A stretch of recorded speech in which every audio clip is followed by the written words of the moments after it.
જુઓ, પીડિત નવનીતભાઈને ન્યાય મળે એના માટેની આ લડત છે. સમસ્ત ગુજરાતના તમામ પાર્ટીઓના કોળી સમાજના 15 જેટલા MLA, 3 MP, 2 મિનિસ્ટરો, 1 કેન્દ્રીય મિનિસ્ટર, આ બધાએ મળીને ગુજરાત સરકારને વિનંતી કરી અને સીટની રચના પણ થઈ. પરંતુ હજુ સુધી નવનીતભાઈને ન્યાય નથી મળી રહ્યો. એના માટે જે યુવાનો મવા જઈ રહ્યા છે એમાં મારા આશીર્વાદ છે.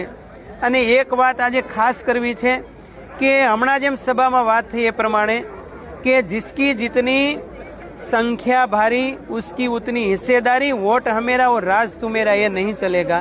કારણ કે આ દેશ બંધારણ પ્રમાણે ચાલે છે.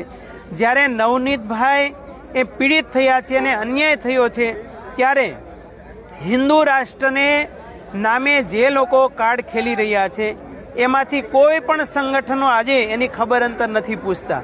કોઈ સાધુ સંતો નથી આવ્યા, કોઈ કલાકારો નહીં, કોઈ સાહિત્યકારો નહીં અને કોઈ ભુવા પણ નહીં. તો માત્ર વોટ લેવા આવો ત્યારે તમે હિન્દુત્વનું કાર્ડ ખેલીને કોળી સમાજનો ઉપયોગ કેમ થાય છે?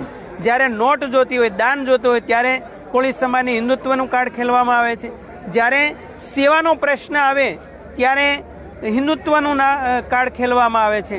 પરંતુ જ્યારે કોળી સમાજ હક અને અધિકારની વાત કરે, સમાનતાની વાત કરે અને પાવરની વાત કરે ત્યારે એને કોઈ ધ્યાનમાં લેવામાં આવતા નથી.